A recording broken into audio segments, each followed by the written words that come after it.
One of those notes. Good evening and welcome to the December 12th, 2022 Board of Education meeting for the Cedar Rapids Community School District. Our meeting started at 5 p.m. with the approval of our agenda and a closed session. Tonight we have 4 public hearings: a permanent easement for Kennedy High School, a roof replacement project at Taft, fire alarm replacement project at Truman, and heat pump replacement projects at Franklin, McKinley, Roosevelt Middle Schools, and Washington High School. Board Secretary Day, have we received any written correspondence related to the public hearings? We have not received written correspondence. Do we have anyone who has requested to address the board regarding the published hearings? We do not have anyone that's registered. Our public hearings are officially closed, and we will move on to the superintendent's report. Superintendent Sathoff, I'll turn the meeting over to you for your superintendent report. Great, thank you. I have just a few slides for you here that we'll project, and I'll give a few details about.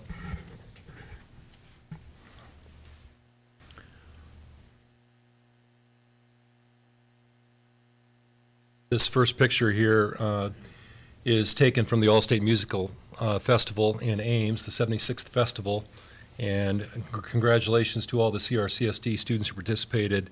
There were over 30 students who took part in this, the orchestra, the band, the choir. It was a wonderful concert. Should have gotten out ahead of this because they do a replay of that on IPTV, which has already taken place. But that picture is Iowa Music Educator Association President Jackie Burke and Iowa High School Music Association Executive Director Alan Greiner honoring Jefferson Director of Bands Thad Driscoll. Thad has been the All-State Band Chair the last 6 years and done really a great job for music in the state. So congratulations to all our participants and to Thad as well. This next slide, you have some pictures of green teams out there working in the buildings, and we want to give them a shout out. In all of our schools, the green teams work hard in leading the sustainability effort, and each month there is a sustainability newsletter that goes out to our staff and our community sustainability partners that highlights the importance of sustainability across our district. And of course, that shows up in lots of ways, and those pictures share just a few of that, so we want to recognize them. Another thing we had happen, it says middle school mock trials. This is actually the state competition. We had a number of middle school students take part in mock trial, which is really a great activity for them to do. We had participants from Franklin, Taft, and Harding who received awards at state mock trial for being outstanding attorneys and witnesses in that process. And I reached out to the award winners individually, but I want to congratulate all of our middle school participants in that worthwhile event and thank their sponsors as well. This is a flyer for a great annual event that happens. You can see the Jefferson High School Holiday Dinner. This is the 10th annual. That's happening Wednesday night. And just want to thank Jefferson High School for serving the community this way. And a reminder, of course, of winter break. This will be the last 2022 Superintendent's Report. Winter break begins Thursday, December 22nd, and will run through Monday, January 2nd, with classes resuming Tuesday, January 3rd, 2023. That's it for tonight. Are there any board reports? President Tominski, I have a legislative report. Okay. Just a reminder that the Iowa legislative session will be starting again on January 9th. So we're all sort of tuned in to what the education issues will be this session. To my fellow board members, I'd ask that you review the UEN legislative priorities and the IASB legislative priorities. There are probably two areas that are of most concern to us, one being school funding, and the second being vouchers or educational savings accounts. We're fairly certain that the governor will be advocating for some sort of voucher plan, so we'll be watching and letting our feelings be known about that. We have in Lynn County, in the Cedar Rapids Community School District area, we have 4 new legislators that were elected in November. I would encourage all of the board members to reach out to all of our legislators and speak with them about education issues. I've reached out to all of the new legislators. I think we all have a fairly cordial and open relationship with most of our legislators, so please do reach out to the new folks and let them know what our needs here in Cedar Rapids are. The last thing just to call your attention to, February 14th is IASB Day on the Hill, so that's our lobby day. What would you rather be doing on Valentine's Day than lobbying your state legislators? So if you're interested in that, see Laurel, she can get you registered for that event. Thank you. Thank you for the report. Any additional reports?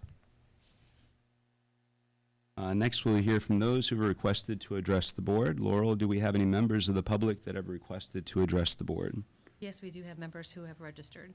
How many speakers do we have signed up for public comment? We have 8. With 8 speakers this evening, you will each be given up to 5 minutes for your remarks. Please respect the time limit allotted to each speaker. Board Secretary Day will serve as your timer and indicate when your time has expired. The time is yours to use and may not be yielded to another speaker. If you have submitted a request to address the board and choose not to speak, in the interest of equity and fairness, your time may not be yielded to another speaker. In order to abide by the open meetings law, there will be no dialogue between board members and the public during this time, except to clarify the nature of questions or comments from the individuals speaking. We ask that the audience and speakers refrain from using inappropriate language and outbursts as a matter of respect for all in attendance. This board has zero tolerance for profanity, vulgarity, demeaning language, or threats of any kind. Lastly, I'd like to remind our speakers that the board is unable to address personnel and student matters. There is a process outlined in board policy which provides guidance on how to address and resolve concerns. We ask that speakers refrain from using personal names and information during public comment. Before we begin, I'd like to remind our speakers to please state your name and address for the record when called to the podium. Laurel, please call our first speaker. Our first speaker this evening is Evie Creighton, and she's here to speak about 7th grade girls basketball at Wilson Middle School.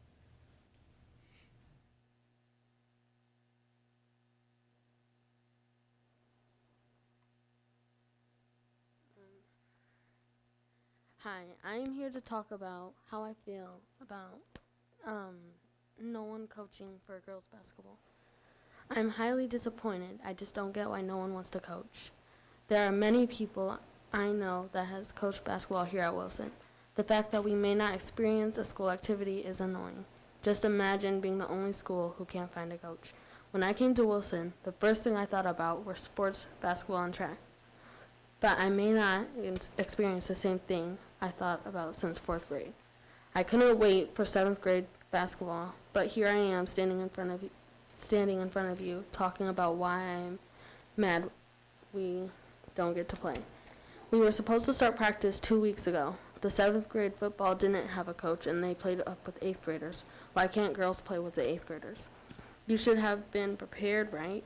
You had since August to find a coach. It's so hard, isn't it? Well, that's all I have to say. Hope my speech finds a coach. Thank you. Our next speaker is Yvette Creighton. She's here to speak about Wilson 7th grade girls basketball.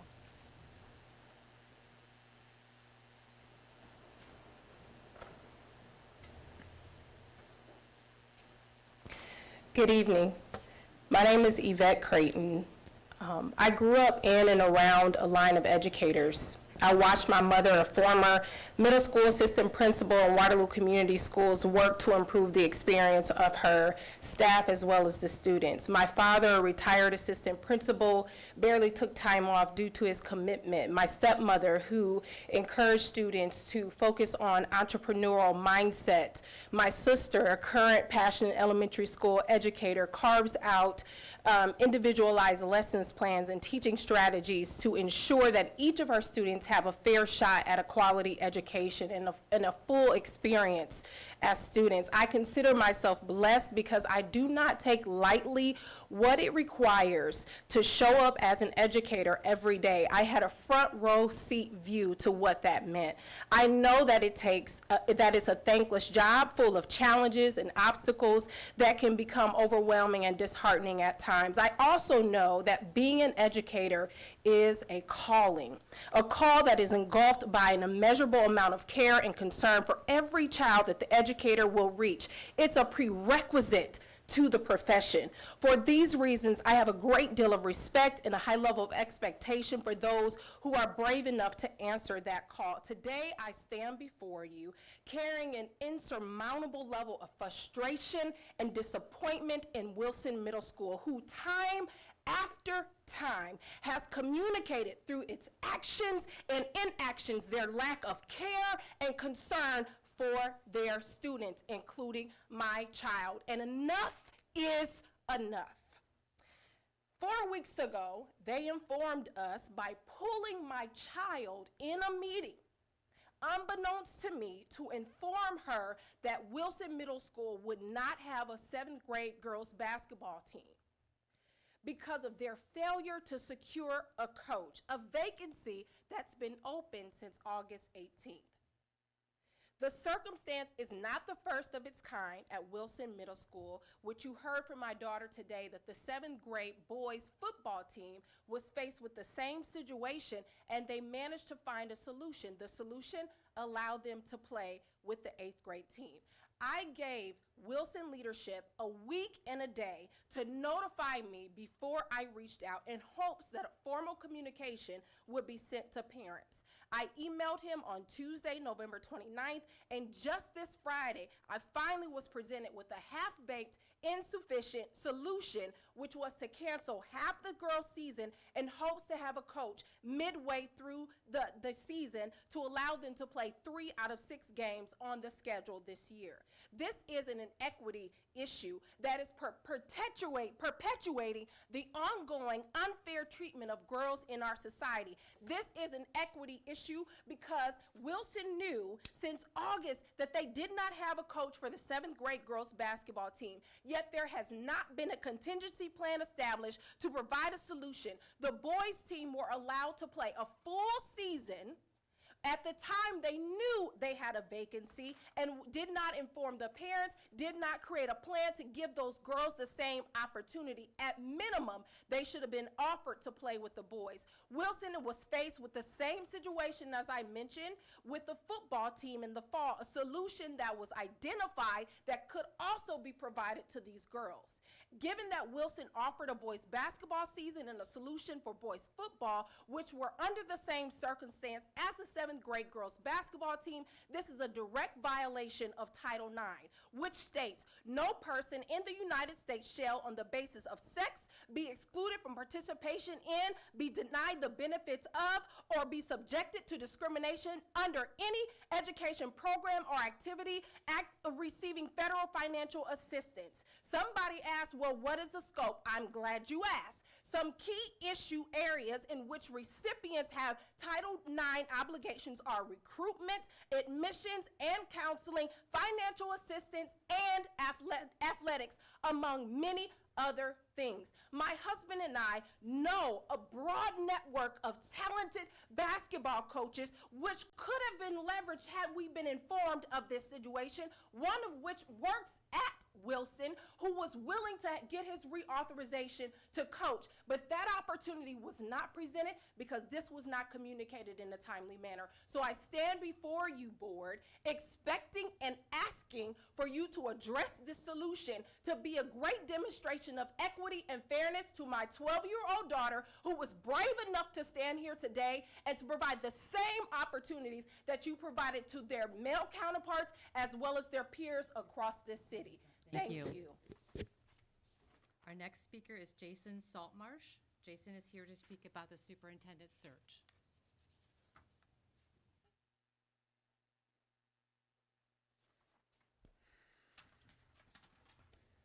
Good evening. My name is Jason Saltmarsh, and I live at 1960 2nd Avenue. 2 of my 3 kids attend Erskine Elementary, where I volunteer in the library. I also serve on the district school improvement advisory committee with Lawrence, Deputy Superintendent Quicker, and a few others. As a quick side note, my wife and I think Erskine is an excellent small school community. It has a great sense of steadiness, resolve, and kindness that that personnel demonstrate on a daily basis and during a time of concern, like 2 years ago when my son, who was then in kindergarten, pulled the fire alarm on the 3rd day of school. I appreciate the chance to talk to this audience this evening, and I want to offer a brief and reasoned reminder on the importance of seriously considering and, provided that we have high-quality candidates, selecting a person of color to fill our superintendent vacancy. Our students of color have less access than white peers to teachers of the same race, since almost 40% of our students are people of color and 90% of our school personnel are white. Studies tell us that this kind of unevenness between students and school employees adds to existing opportunity and achievement gaps between white students and students of color. In an article in the Gazette a few months ago, our executive director of talent management stated that we have a long way to go, but that the number of non-white employees has grown by 4% since 2018. This is promising, And truly, this is a difficult issue. It's a difficult issue across Iowa and really across our nation.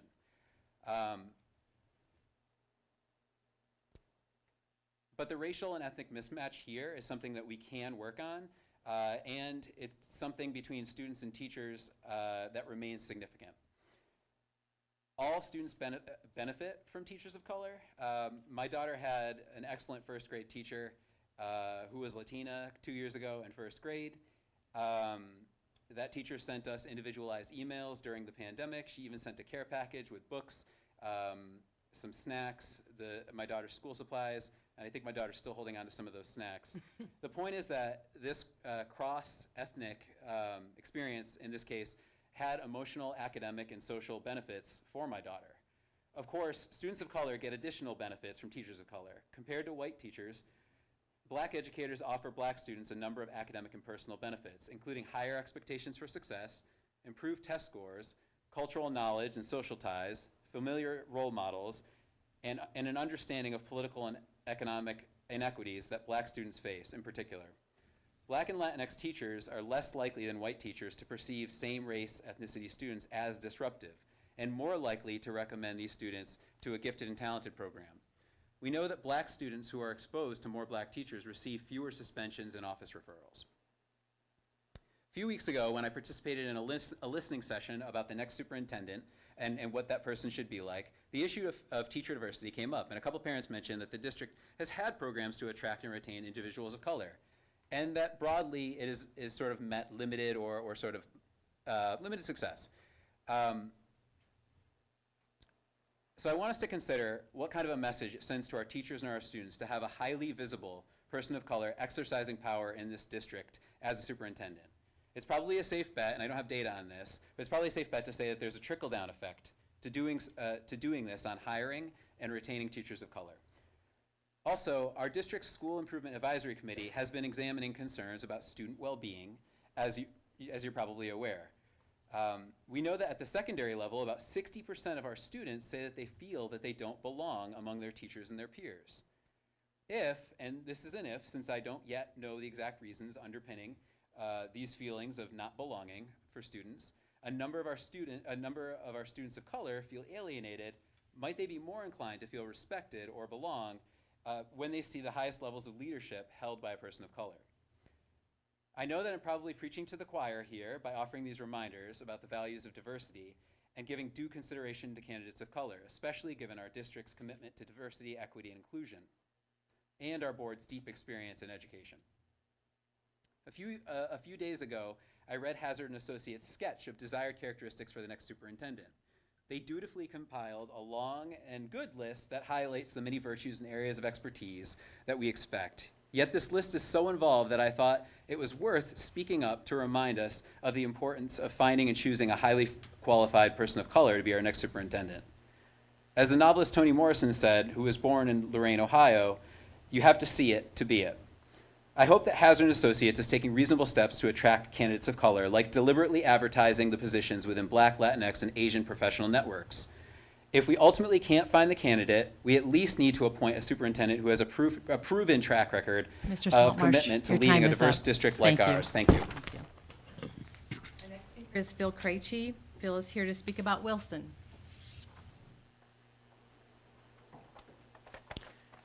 My name is Phil Krejci. I live at 1871 Ellis Boulevard, Northwest. And I'd like to speak about an architecturally significant, historically significant, structurally sound school that you plan to destroy. And the plan calls for, it's $312 million in the bottom line. But I would question the accuracy of that number, because I suspect that over a 10-year period of time, there will be cost overruns, there will be expansion of the scope of work, and I don't know how those things are funded, cost overruns and the expansion of scope of work, because if those figures are in 2022 dollars, then 2032 dollars might be more. So I'm concerned about, and I hope I can find that information, and I'm sure I will. But So the cost of the destruction of Wilson School and replacing it on the facilities master plan is $60,825,000. But I think you have to add to that, that's 20% of the $312 million. And I think you have to add to that 20% of the other costs, furnitures, fixtures, and equipment, permit fees, and so forth. So that brings the cost to destroy this building to over $71 million. That's in 2022 dollars. So my concern and my question is, why are we going to spend that kind of money to destroy an architecturally significant, historically significant, structurally sound building?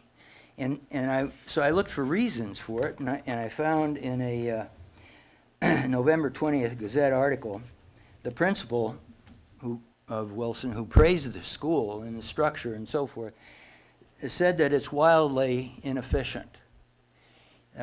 That was his words. Those were his words. And by that, he meant, apparently, that he only has one teacher for each class. So he has one teacher for sixth grade math.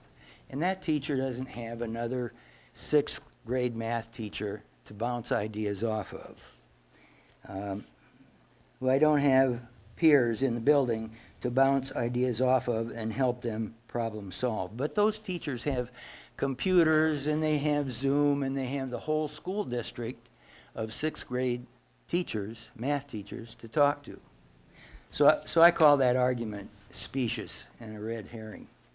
Then I saw in a November 20th Gazette article that John Galbraith, the director of operations, he contended that Wilson must be destroyed, or Washington, which would be Wilson's high school, would be the only high school not to have a junior high, a new junior high, and that would somehow be inequitable. That was his word. He said, it, quote, "It looked like we're not providing the same opportunities to some of our lowest socioeconomic populations as we were for our highest socioeconomic populations." I didn't know that Wilson families were the city's lowest socioeconomic population, and I bet Wilson families didn't know that either.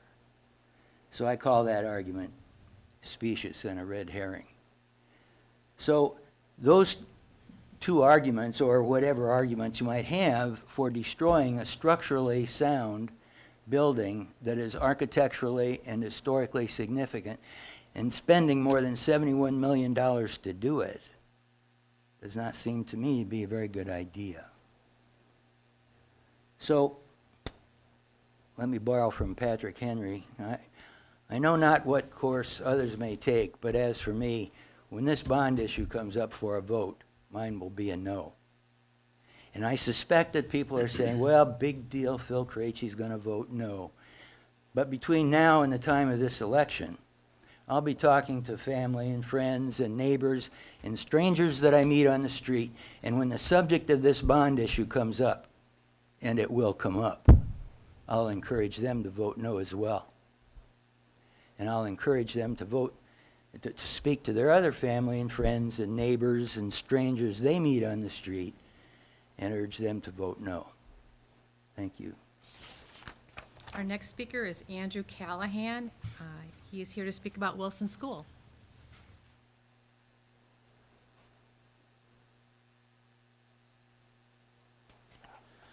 Hello, Andrew Callahan, 2000 Linden Drive, Southeast.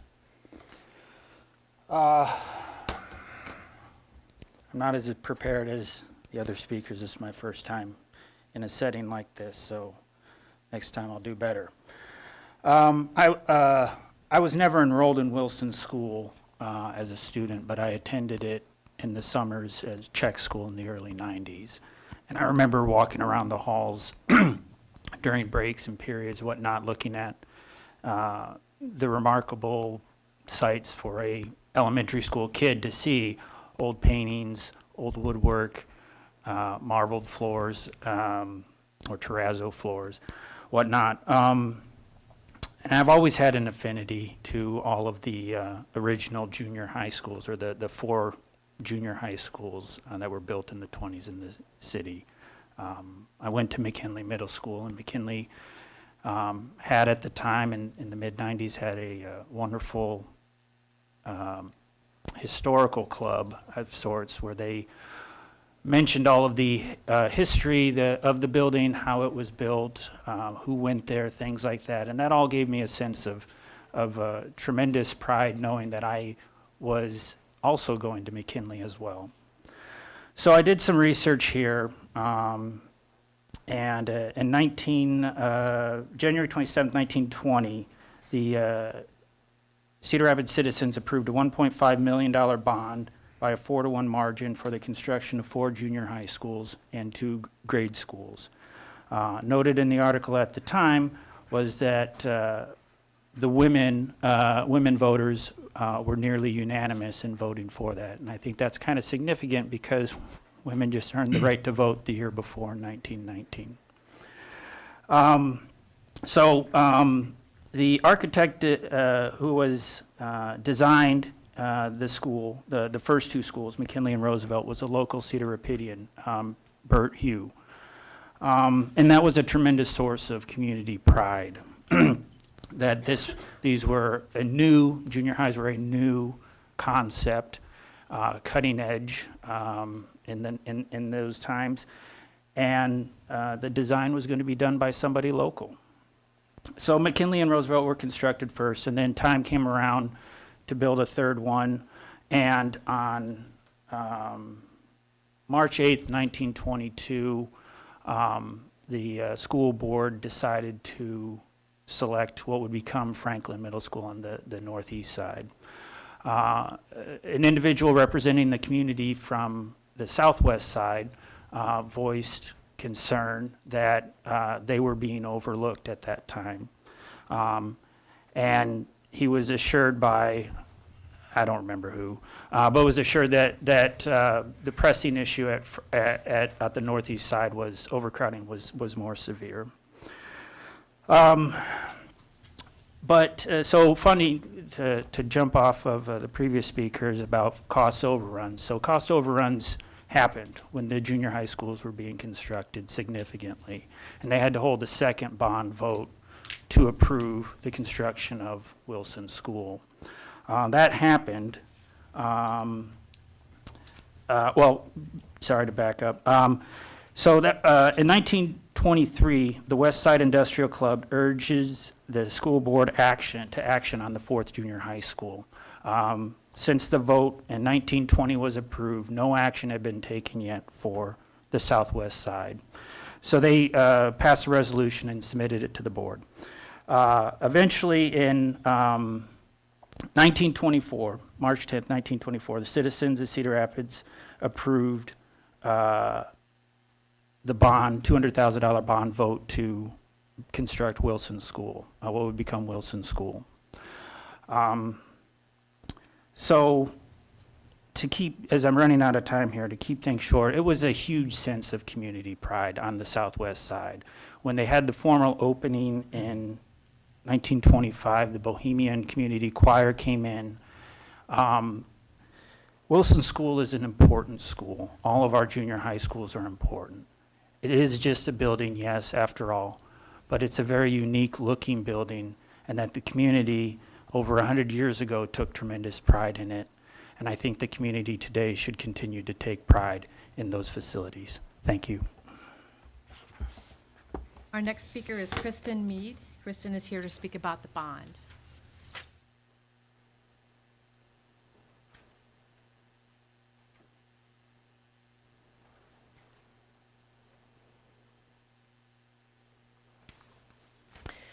Hi, my name is Kristen Mead. I live at 2431 Teresa Drive Southwest. I'm here in support of the school bond master facilities plan. I have a son who went to Wilson Middle School and is graduating from Jefferson this May, and also a daughter who is currently an 8th grader at Wilson. These past 6+ years have been eye-opening as my children have been involved in middle school music and sports, and we've traveled a lot to other schools both in and around the Cedar Rapids School District. It's clear that what we have to offer on the southwest side does not actually compare to schools of our size or even the smaller secondary schools in the area. First, It's embarrassing when other teams come to Wilson to play basketball and other sports. Currently, they play on the stage in the auditorium, and as parents, we just sit and watch them like it's a play. There's not a gym with seating like a regular middle school such as Taft. I accompanied the show choir last year, the Wilson Show Choir. For music performances, you need a hammer to open up the ports to set up the sound equipment, and even then it only works about 50-50. During rehearsals, we'd have kids just come in and grab a basketball, start shooting hoops in the middle show choir. As a former music teacher, this is not acceptable. Not to mention the poor sound quality, like I mentioned in the auditorium as a person who's watching. The inability to transport instruments when the elevator is broken. There have been band concerts that the timpani just did not make it. The uneven steps that are really difficult for grandparents and, you know, if you hurt an ankle or something. All of the non-ADA compliant seats, the overall maintenance of the issues of the Wilson Auditorium. The ceiling is coming down. If I was a teacher looking into working at Wilson, this would all go in the negative column and it would make me not want to teach there. So ADA compliance to me is a big deal. There's only one zero entry area into the school and it's not even the main entrance. You have to go in the side and there's usually never parking there, so if you have a van, you're out of luck. Like I said before, the elevator's often broken, so how do the teachers or students, how are they able to get to the classrooms on the second floor on those days?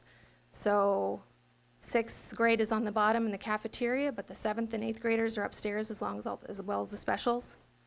Entrances to the classrooms and the flooring throughout the building are not easy for those with physical disabilities. You add in the classroom sizes that vary.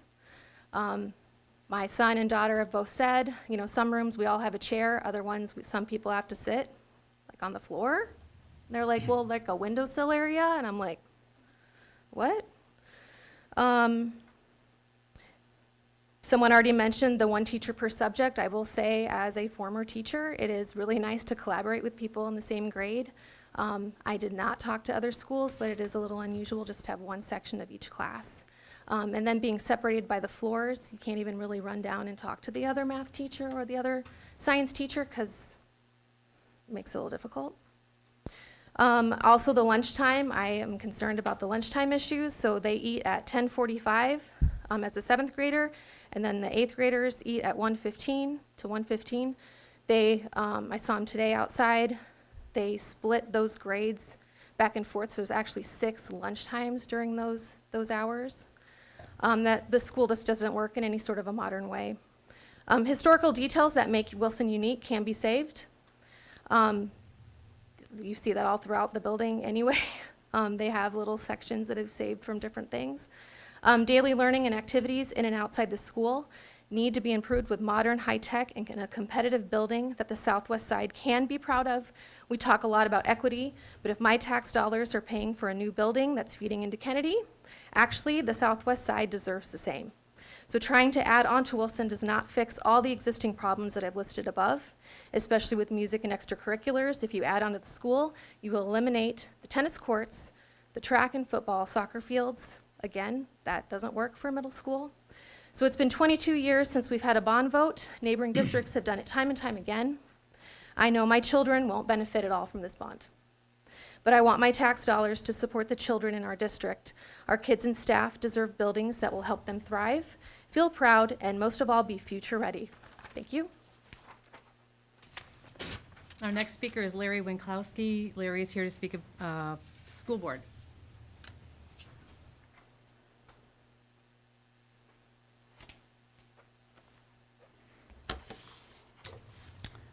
Lawrence Winklowski. As I've said in the past, be transparent, tell us what's going on, and I will respect your opinion. At this point, I can no longer trust the school board, and I no longer respect the school board. And after last meeting when I was denied the opportunity to speak at a school board meeting inappropriately, I have to decide, do I want to take that issue to the Iowa Public Information Board or not? Since this school board started with the superintendent's search. All of a sudden, it just showed up. There was no discussion about it. You know, we showed up and we're talking to 3 different companies about find a superintendent. I don't know. The impression, what I've gotten was this was a decision made by a couple board members and everyone else just went along with the program instead of having the public discussion. Interim superintendent, same thing. And that just all of a sudden it showed up. This is our new interim superintendent. No interviews, you know, no discussion about who it was going to be. We talk about the facility master plan. Why is a school board committee, board appointed committee, all of a sudden changing, not doing what the committee decided?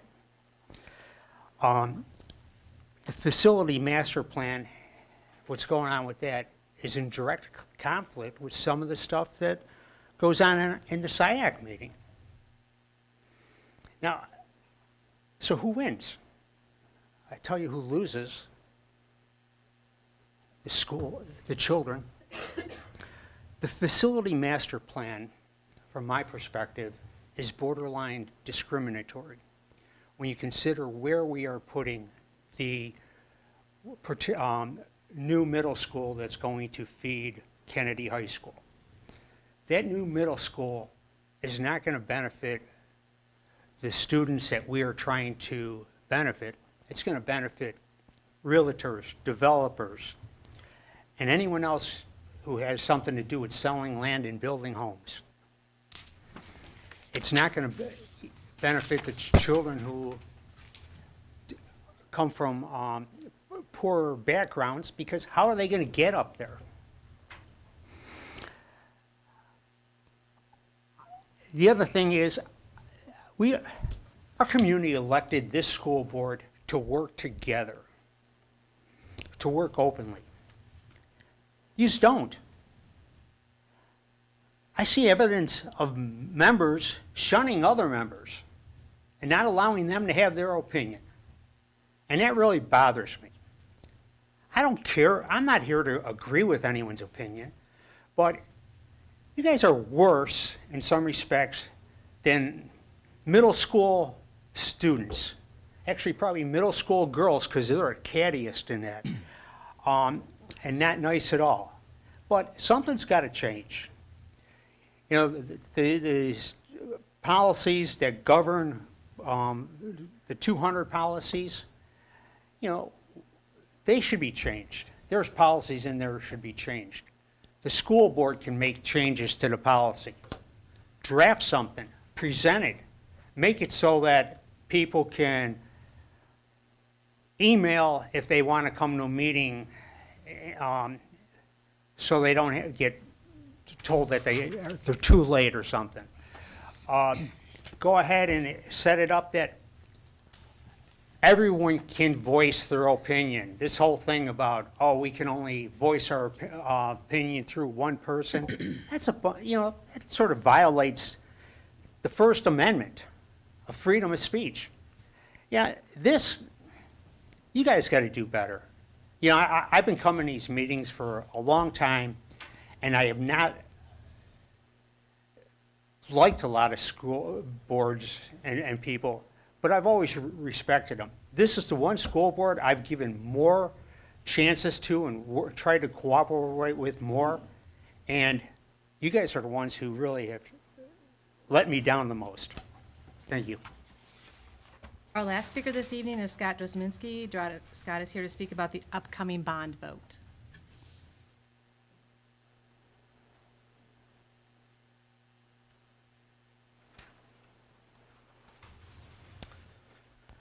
Good evening, Scott Drosminski, 6910 Grace Lake Court in Cedar Rapids, Southwest. I want to thank you for your time tonight. I've had the pleasure to meet almost all of you in person and look forward to doing that with the board members that I haven't been able to meet yet in the very near future. Tonight I come to make you aware that there is a group of citizens that are coming together to support a bond issue that we expect you to put towards us as a community next year. I want to note that I initially volunteered to be part of the Facility Master Plan Committee. I'm extremely proud of the work that committee did. And I want to be really clear about something. We didn't all agree. And you know what? We still don't all agree, and you've heard a little bit of that tonight, and you're going to hear a lot of that about the election. But we all had the students' interests in our best mind and our heart as we walked in there. Equity for all students. I get that there's a new middle school in the plan for the north side of the community, but there was also new middle schools in the plan for other parts of the community that are being fought. True feeders from our elementary schools, so you can be a Jayhawk, a Cougar, or a Warrior from the day you start kindergarten through the day you graduate from your high school. Long-term responsibility, fiscal responsibility, not just on the bond issue itself, but the fact that each school that's open costs money to operate. And we need to make sure that we have right-sized our schools for the future. We focused on that. The significant history of our schools was regularly talked about as part of these meetings. Population changes, and how do you equitably distribute the school resources? And we heard about that tonight. When you have more schools, you have troubles filling gaps that provide equitable opportunities for our students. And so we need to fix that in our district, and this bond moves towards doing that. The critical situation in our high school pools is another key thing. These are just some of the examples of the things that we talked about. And the problem you have here is that these don't always work together, and in some cases we recognize that they compete. I have to admit to you, there were some nights I went home from the meetings, I'm like, I don't think I can support this. Well, that obviously has changed here. Ultimately, what I determined is this is a plan that is good. It's good for our students, it's good for our community, and it's good for our community for years and years to come. The teachers, the staff, and our students deserve for this work to be done. We can argue pieces of the plan, and I know we will. We can worry about the timing based on the economic situations at this time. But frankly, to delay any longer than we already have is a detriment to our students and our teachers and the taxpayer. This work will only cost taxpayers more in another 2 or 3 years. One of my favorite sayings is the best time to plant a tree was 20 years ago. The next best time is today. And it goes well with another saying that I just saw the other day. The one who plants trees, knowing that he will never sit in their shade, has at least started to understand the meaning of life. And I recognize this too. I have a senior in high school, I have an 8th grader, and it's very likely that they won't benefit directly from this work, but this is important work for our community. I'm going to tell you, what I've been impressed with so far is that we have a lot of people ready to plant these trees right now. Since the Gazette article came out, I've been getting emails, I've been getting people interested in supporting this, so I'm very excited about this. I know you won't always hear this message, but our group is growing each day, and it's looking forward to building a group of parents, district alums, teachers, and community members from a diverse background and from all parts of our community to ultimately tell the story of why this effort is critical and it cannot wait. Thank you.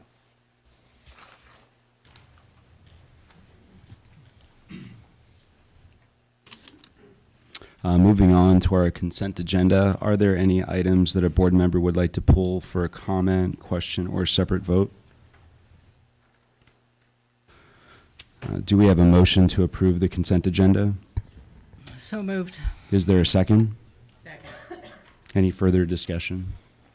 This is a roll call vote due to the personnel report and the stipulation of substitute teacher pay for 2022-23 school year. Director Humbles.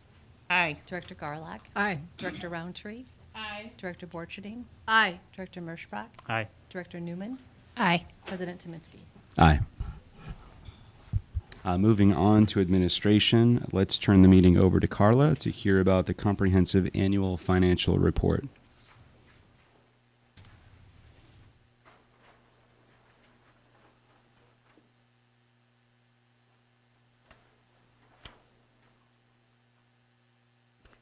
Good evening, Board of Directors. We have Greg Probst from RSM, our local audit firm, who did our audit for FY22, and he will present his findings tonight. Thanks, Greg.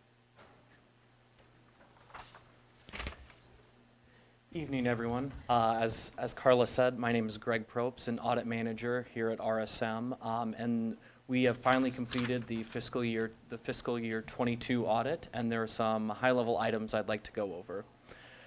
First off, one item I wanted to touch base on is the standards that this audit was performed in. This audit was performed in accordance with Governmental Auditing Standards, or GAS, and a little bit later in the slides, I will talk about some of the specific procedures we performed from this audit. One other item I wanted to touch base on was that the district was issued an unmodified or clean audit opinion, which is the highest level of assurance that an audit can be issued. There were no changes to our audit procedures and no significant difficulties. One other significant item that I did want to touch base on was the adoption of GASB 87.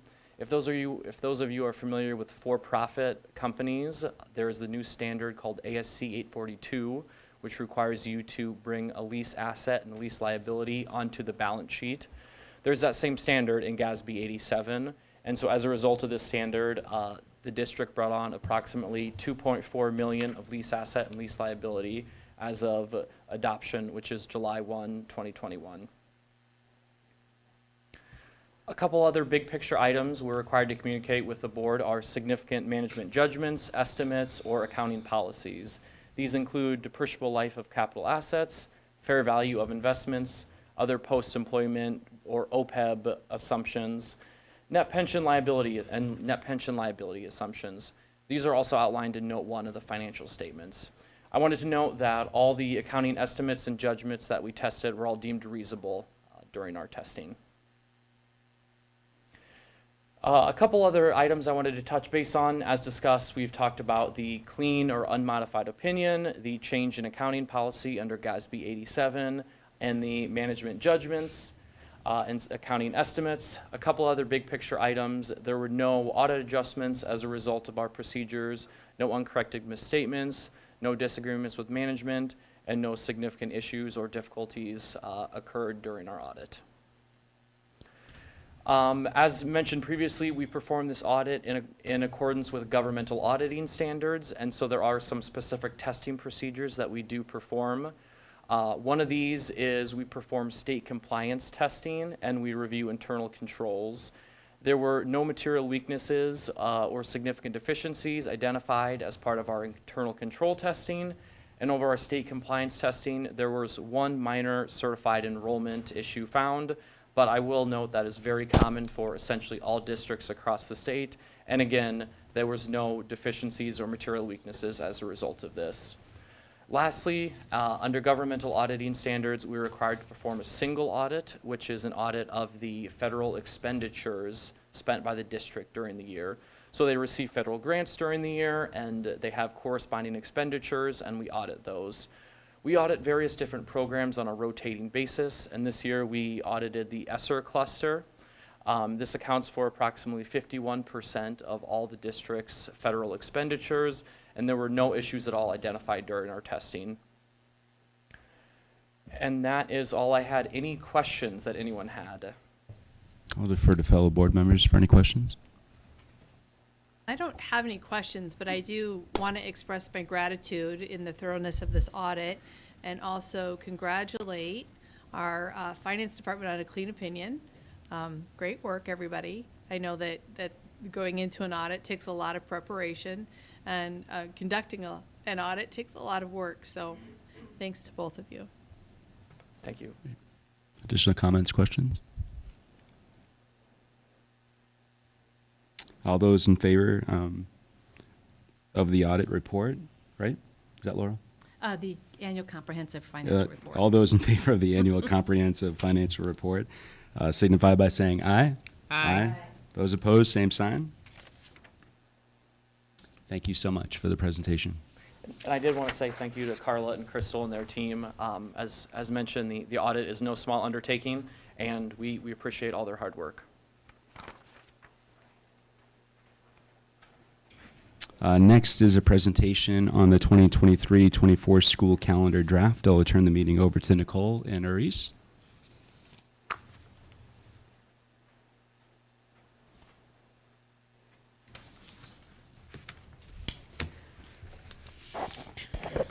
So good evening. We have an entire, well, the whole calendar committee isn't here, but thank you to this group along with a lot of other individuals who are on the calendar committee this year. It's been a great experience. We tried something different this year, and we had some administrators, and we had some parents, and we had teachers from each of the levels involved. And it really was a great committee experience bringing in feedback, and I know we're still not done yet, but I wanted to thank them for that. We've been working on this since September 20th. And we have some additional work ahead. This is a draft, and this is our opportunity as a committee to present some of that information and then hear the board's questions and feedback and go into some of the details of what we did as a committee.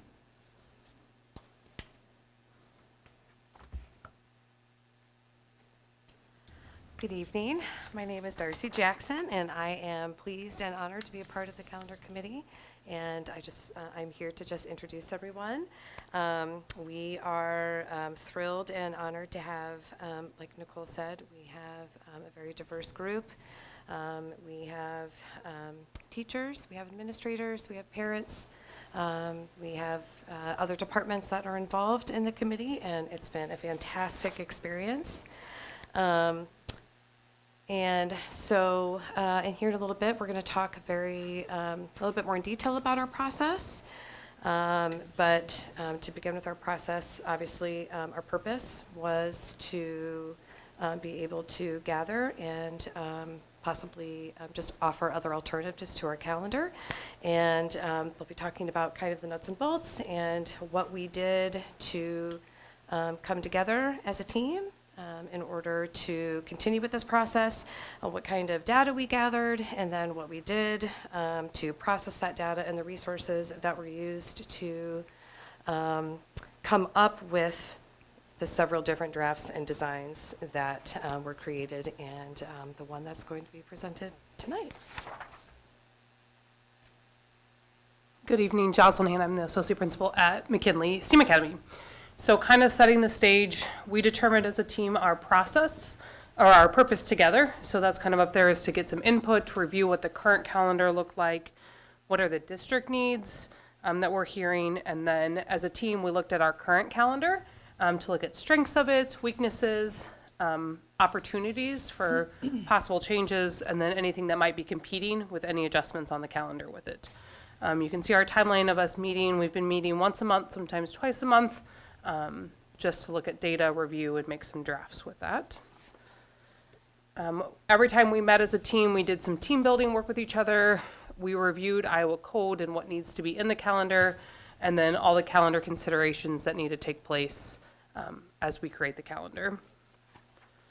We started with gathering some data from the community out there. A survey went out to look at switching start and end times. What was the feedback around that? So elementary starting first and secondary starting second, switching those times.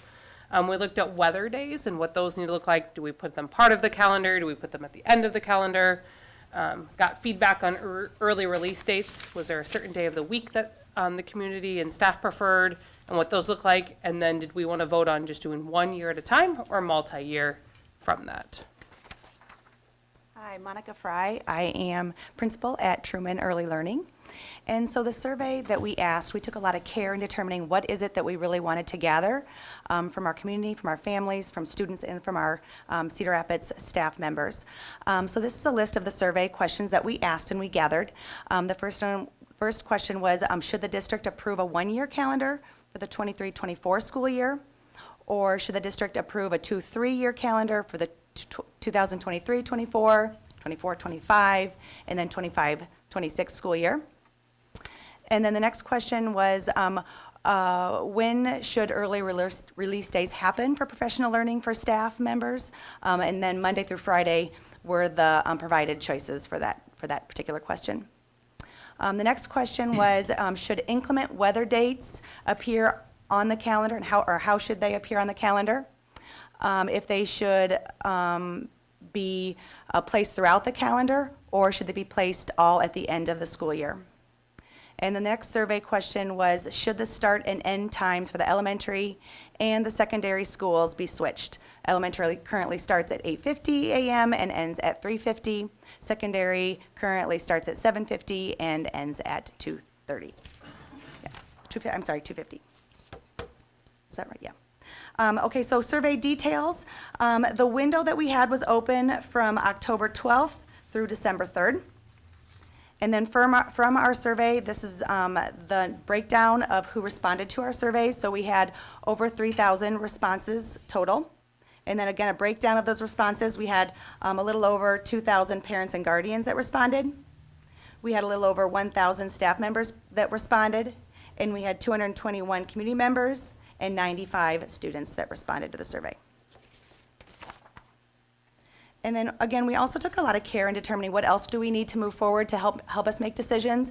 And it was very important for our team to look at different calendars from some of our outlying school districts and schools that are in the state of Iowa that are very similar to us demographically and size-wise.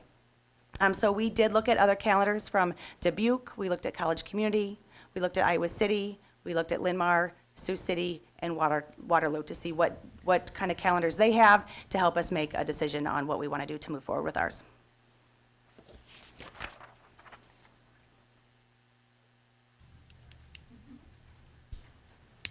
So after all of that, we had to decide, what is this calendar going to look like? How do we design this? And we have some brave folks who were willing to sit down and sketch it out. And I think we should also share something too. Our very first meeting, the committee thought we were just going to give them the calendar, it was going to be adjusted, and then we were just going to rubber stamp it. They were not prepared for what they experienced. So I do want to put that out there. So when we got to this design stage, then we were ready for it. We were looking at everything from color coding to where should be placed on the page, how it should look, what are those pieces. And so from that, it came from the pros and cons. When you look at what we're already accustomed to and the things we were comparing it to, how do we figure that out? So we went from 6 to 4 to 3 to 2, and the one that we're going to promote today.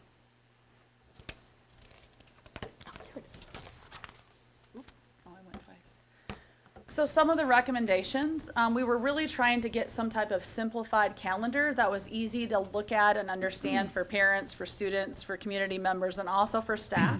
We also have staff work calendars, so we were trying not to replicate what that looked like, but those were some of the pieces.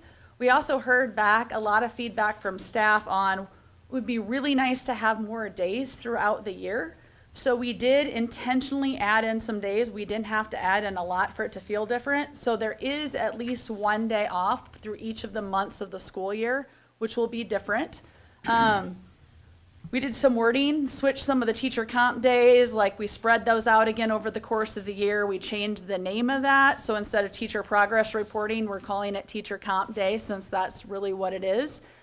The weather was a piece that we discussed a lot. Our previous calendars have always had like a one day in February. In the past few years, we discussed, do we now bring students back since we have the weather days and staff? Do we not on that day? How soon do we have to know? Then when do we wait to tell everybody of when we have to make up days or when we don't have to make up days? So what we as a team have come up, again, as a draft with some language on the calendar is, if we miss a full day of school, we add that on to the end in June so people know it's predictable. And if we have early outs or late starts, those we have, I think it's 26 and a half extra days built into the calendar. Extra hours. What I said, oh gosh, sorry. Thank you, thank you.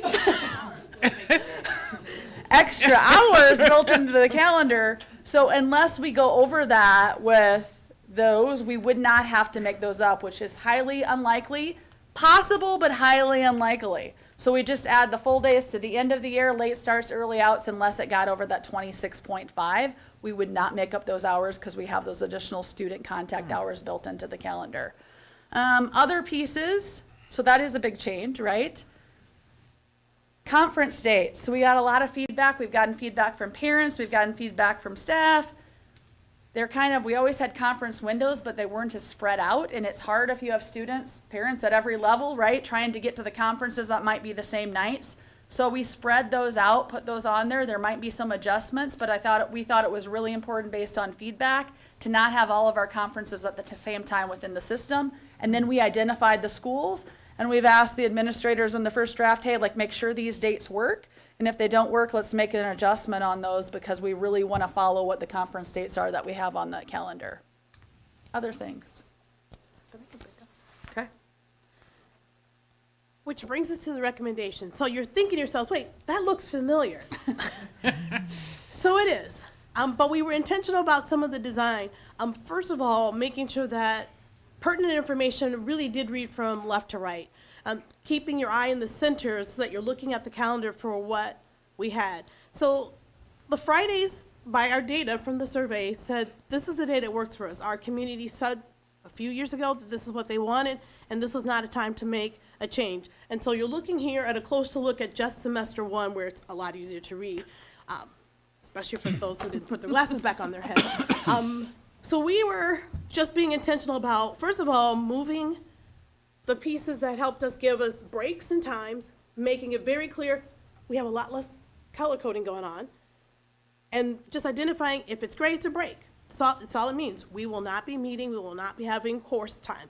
The other colors, again, are probably more pertinent to staff, but we wanted families to be able to look and go, if it's pink, if it's gray, these are important details for me, and a yellow definitely means that we also want to make sure that we are not showing up with our kids. So we kind of know what's going on. So, and then as you can see then on the right, first semester, we can also then see at this time, unless we make some adjustments, because, you know, life happens and people start to look a little bit more closely, if we make any adjustments about the order in which we'd like for schools to conduct those conferences, so that, again, we can be predictable, we can plan accordingly, because, you know, we are all a bunch of planners over here, and we wanted to make sure we provided that opportunity. So then the next one gives us a closer look at then the second semester. One of the advantages that our high school folks noticed that it moved that start of the second semester off at the beginning or right after coming back from winter break. Provides us a little bit more of a buffer in time. And that was important, so not by design, but by default, as we really sat down and looked at it, it provided yet another window. As we've talked before, some time ago, as we stood at this podium talking about, it's the little things we can do that can help retain and keep people here. Providing structure and breaks were something that this committee was very intentional about, and this calendar reflects that idea. So I got the heavy lift after all that explaining, right?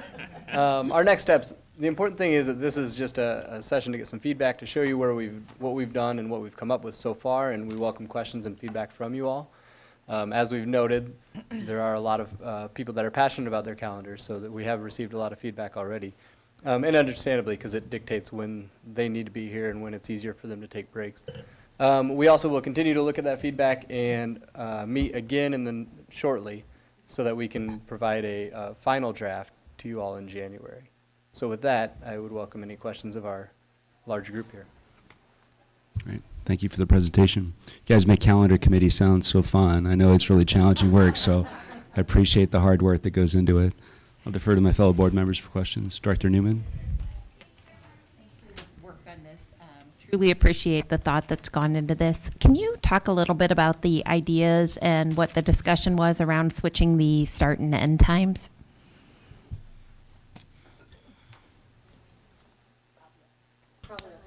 It's like a big game of not it over there.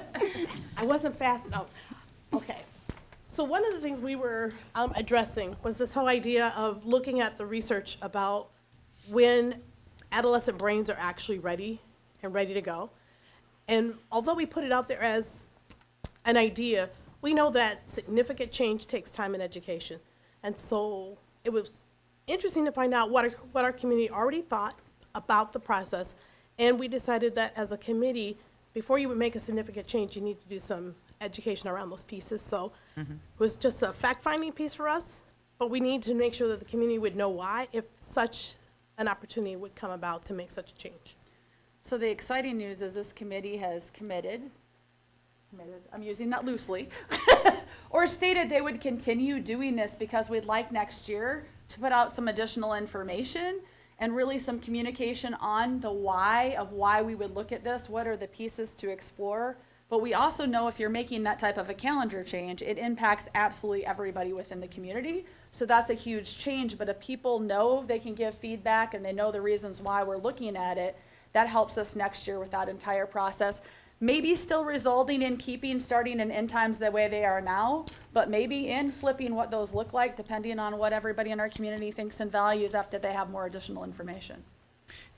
To follow up on that, are there any districts in close proximity to us that have flipped it? And do we know anything about how it's going for them? Is it Linn-Mar College that had College it? Community College? I was just Thank going to you. say, is it It's like Linn-Mar or it's one of College? these guys. Has flipped. Do you know how long ago they did that? They're in year 1 or 2. I was thinking they're in year 2, but don't quote me on that. It's relatively new for them. Okay. Have you heard anything? That's what gets me proud about it. specifically about Okay. One of my bonus kids goes to Prairie, sorry. Sorry. So this strictly comes from a parental view. But my bonus kiddo, he's a senior at College Community, and so they made the switch, I believe, when he was going into 9th grade, and they were creating the 9th grade academy. But what I do know is that his schedule has allowed him to, as a young adult, he gets that sleep that he needs. He generally stays up late, so he's able to, he's very involved in baseball, football, sports. He works almost full-time. I know that he really enjoys it. His friends have really enjoyed it. So that is completely opinion. When you talk from a staff standpoint or community standpoint, I have zero data. Yeah, okay, yeah. Well, yeah, I mean, all the research points to switching it, but, yeah. So I just kind of building on what we've already been talking about and questions that have been asked, has there been an attempt to engage employers and childcare providers to see, were they represented in that survey of those 221 community members that also provided feedback? Or has there been intentionality in working with those groups to understand what that means on a larger scale? They were included in that feedback with such a large amount in our community. However, it wasn't targeted necessarily to their feedback. And we had parents and so on. And childcare was a big concern from parents in the group and in the survey. In terms of shifting end time and start time, I think you all are highlighting some of the reasons that there are some pros to it, but also what a large lift that is and how much it can change the system of so many folks dependent on our schools, and being mindful of that before we made any switches immediately. I have a question. I noticed too that you have the teacher comp days. What's the plus for that, for adding that? Well, first of all, the teacher comp days are within our contract, and I think Okay. that's a misunderstanding of why that is. It's that time that the district provides back to us for the time that we put in beyond contractual hours. Okay. What we have typically done in the past is we've tied those very closely to right after the conference window. And so that, again, that need to recover closely. But what we're finding is sometimes because they're so close, then there would be no other time to get a breather or a break. And so I had the opportunity to share this with my board, and we shared it with another small group of, not small group, but another group of educators for their feedback. And it was resoundingly excited because when you can look and go, there is a break coming. It is not a jaunt from winter break to spring break, and then spring break to the end of the school year. Again, it's just a little thing, but it's just the willingness to move something on our calendar to give everybody that mental break. And it was, I didn't have anyone say, oh, I don't want to do that. So we were able to talk about, the why and put that out there. So thank you for asking. Director Borcherding? Yeah, I would be curious. So I'm assuming with the delay of the start of the second semester that's also going to delay finals for kids that are re-engaging at the high school level. And I would just be interested to see data around that to see if those scores are improving or remaining steady, and that's a very future thing. But I think that would be interesting data to see. I can speak real quick on that as a former high school teacher, that coming back with a week was almost pointless at feeling, right? So having a couple extra weeks there or days to do some solid work will be beneficial. What I suspect. Yeah. Great. Well, thank you so much to the committee for the presentation. Our next item is an FMP informational update. I'll provide that. It's a brief update. I think the main thing is that the district does not recommend it to this board to consider moving forward with a March a bond issue. I think our expectation would be that after the first of the year, we might see some language for us to consider for a September potential bond issue. Just maybe a few brief comments in regard to that. I think board moving forward, pursuing a bond in September. What is a detailed time frame? I know that in our work session, that was one of the things that we discussed. Wanting to be able to see that as far as a timeline on what buildings would be impacted, when the start dates and the completion dates would be. I think this additional time is also going to allow us more of an opportunity for community voice, which I think is what we're hearing loud and clear. So the board and the entire community, I think, will benefit from continuing to hear from building leadership, staff, students in the impacted facilities. Maybe the last thing that I would just share is that our mission has always been, has been as long as I've been on the board, every learner future ready. And this is a governance board driven by our strategic plan. So let's ensure that our facilities are improving, our chances of realizing that shared vision, and let us prioritize safety in that plan and be responsible stewards of investing in our community's future. I don't know if anybody from the board has any other updates, but I think that we've got 2 board meetings in January, so I think the expectation is that possibly at that second January meeting, we would hear from John on a recommendation, but I'll leave it to John and his guidance on that. So you're saying at the January meeting, then we would discuss more about the facilities master plan. And I think it's great, we're doing a pause and to get additional information from the community and everyone as we move forward with this facility master plan. Right, I think that's accurate. So, I think yeah. that's the way that I understand it from what we're hearing from John. I do think at that January 9th meeting, the opportunity to maybe hear from building leadership and from staff and from students in those facilities that will be impacted will be really beneficial. I think that we know that we heard that from the staff at Arthur, and I think that was really impactful to hear directly from the folks that are in these buildings that are being impacted. Yeah, I think it's important for everyone to understand that we put full faith and confidence in our plan to improve the secondary schools. And what we're doing is simply delaying the bond issue to gather a little more input and to maybe work on some of the finer points of the plan. But I know personally I support the plan, as we heard some of our speakers tonight. Clearly, our facilities need some improvement, and our kids deserve that. So I'm fully committed to the plan. We just need to take a little time and make sure we fine-tuned it appropriately. Right. I'm glad that we are taking the time to step back for a moment and invite more community input and how this would affect everybody that is involved.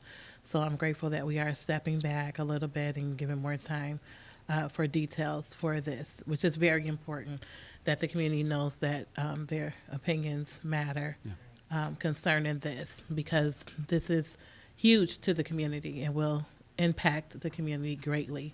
So the fact that they will have more of a chance to learn more and have a clearer picture of what this is all about is amazing. Director Newman. Thank you. I am definitely in support of our proposed plan to improve our secondary skills. I do think it's really important we take the time to answer the questions. I do hear a lot of excitement from people in the community, but a lot of questions about it that I think are still a little up in the air. So one thing I was wondering is, could we gather our questions from the board too, and give those to probably to John Galbraith to answer before that January meeting as well. I think that would be helpful as we define and I identify what that full timeline is on the project. But I think that those are a lot of the questions I hear. Just how long is it going to take? How will it impact the students I have? And they're excited about it, but they want to see some more solid answers, and I think we have the ability to deliver on that.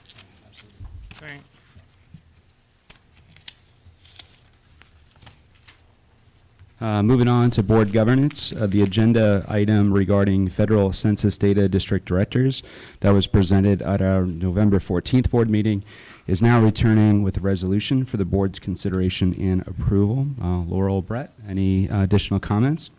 One brief comment. The resolution that you're being asked to consider for approval this evening is a representation of the map of the data that was shared with you on November 14th. So it just outlines it in a resolution, which then, once the Secretary of State's office has the forms ready, we will complete that based on the resolution. The deadline for completion of this is next spring, so we're well ahead of getting the data together that we need to. And the pertinent facts talk about all of the standards have been met that are in the Iowa Code in regard to redrawing the proposed director districts to reflect changes in the census. And so the resolution as presented meets those standards in the Iowa Code and is ready for action by the board. Any questions from the board? I'd just like to ask the board as a whole. Last meeting, I talked about potentially adding some language to the resolution about changing the manner of elections. Instead of going the entire district voting on every position, the individual director districts could be voted on just by the residents of those districts. Just, my fellow board members, has anyone thought any further about that? Does anyone have any input on that idea? I do have a comment on that, and I think that it's important for board members to be reflective of the entire community, and not just of people that are living and voting inside their district area. I wonder if dividing us out would cause confusion in people reaching out with questions to their directors, thinking they can only contact those that they voted for. And I think it's relevant for us to stay as a citywide vote. I agree. We have a history of being very attentive to the students across the city, okay? And I don't see any need at all to divide that up. What concerns each student, we are all invested in that. And so to divide that up would totally defeat that, what we work for collectively. So no, I don't agree with that. Yeah, I mean, our motto is every student future ready. That's Right. every student, not just the students in a particular director district. We are Right. here to represent the entire student population, so. Yeah. And I would be concerned about us dividing out the vote per district, that it would be, it would impede our ability to collaborate as a board. Yes. Yep. Yeah. I'm in agreement too. We serve all students within our district. I agree. I would just like to add, so I think it's worth considering, and I'd just like to lay out a few minutes, or for a few reasons why. First of all, we could still consider it farther beyond tonight. There's no rush, as was explained. We've got until May 15th to submit this plan, so we very easily could not just think about it ourselves, but this could be an opportunity to reach out to the community as a whole and see what they think about that type of plan. I know we represent them, but we just heard from the calendar committee, we got 3,000 responses about the calendar. This is a once in 10-year opportunity for us, for a board, to consider this type of change. And so it might be worth, as a board, if we want to represent the entire community, getting their input on it. And I have not heard any input from anybody in the community, and I don't know if that's true for the rest of the board members as well, but no one has reached out. We published this information in our newsletter on Friday. We talked about it at our last board meeting, but as far as I know, no one in the community has paid that much attention, so it might be a chance to reach out farther and get that input. And like I said, we've got quite a ways to time to consider that. Another reason, let me just, obviously I think we should represent everybody, but let me just lay out a scenario for you guys to consider. And just keep in mind that when these type of redistricting, decisions are made on other levels of government, when we're considering census data, That's a rich data set. There's a lot to consider. I mean, this oftentimes, when they're drawing congressional districts, is, considering federal civil rights and voting rights, laws and regulations. And so there's things to consider, but, I know we have at least one representative of the Hoover community in the audience here tonight. And so knowing the community as I have, you've got people in the community, we've got a large English language learner population in our district, but that's not necessarily equally spread across the entire district. So you've got a community school on the west side in Hoover, a large immigrant population that it serves, that, as far as I know, is doing a great job of engaging that community. We just held a meeting for our superintendent search, with interpreters at that community school to get their input. Now, if those people in that community wanted to take it a step farther and say, let's find someone from our community to run for a school board seat, they might find it easier to organize, get the votes, and get representation here on the board if they don't have to then, do the process of going to an entire community of 100,000 people. That's a big ask. It's tough to do. We've all done it up here. It might be more representative of the individual neighborhoods, which aren't all the same. We don't have an equal distribution of people across the city. And if we had dug deeper into the census data, which I have been asking for more than a year at this point, we would see that you don't have the same level of income across the city. You don't have the same level of racial demographics across the city. You might want to think that everybody's the same everywhere, and certainly everybody should be treated equally everywhere. But the reality is those things aren't always reflected in the way, life just plays out. And so changing it you'd still have 3 directors, and every single election you'd have an entire, someone, up for election that was, at large for the entire district. But you also could have, perhaps, hopefully, a better representation in the individual districts. And so I think that's something to consider. And another thing to consider, and we just saw this on our last election, there's a hot button issue right before the election. It was about masks. And you had people running, and you had people running on specific issues, specific wedge issues, and people are allowed, to run on whatever issue. They're allowed to use their freedom of speech. But someone who sat at this board table and said, we should put masks on, we should have mask mandates, I'm getting mass text messages from these candidates saying, vote for these people, to represent you for that reason. And so that speaks to the role of money in politics. And again, we're a large district. Someone can come in, a group of people, they could say, here's a bunch of money. And so if you put it kind of to the more local level, you could kind of reduce the influence of money in those 4 individual districts. And so you might have a chance for a true grassroots representative of a neighborhood not to get washed out if some big money group wants to come in and put money in, around whatever topic is getting people riled up that day. So that's what I think. I think it's worth considering. I guess I'll just make a motion to, we've got a lot coming up. We've got superintendent meetings, we've got facility master plan in January. I think we should I'll make a motion to table this till the February 27th board meeting. That'd give a chance. We could even, as either President Tominski or someone as a representative of the board could take this issue, go do an interview, on the local news, talk about it, get that issue out there so people know about it. And it's a real opportunity for us. And so, like I said, I'd like to just at least make a motion to table that so we can consider it further. Seeing no second, motion dies. Appreciate the opportunity to hear your insight. I think we've heard from others as well. I know I agree with some of my other board members that I take pride in the entire city being able to vote for every position. So I'd like to call it to question. So all those in favor signify by saying aye. Aye. Aye. Those opposed, same sign. Aye. Our final agenda item is a motion for a closed session to review confidential records. Is there a motion? So moved. Is there a second? Second. This is a roll call vote. Director Garlock. Director Roundtree. Aye. Director Borcherding. Director Merschbach.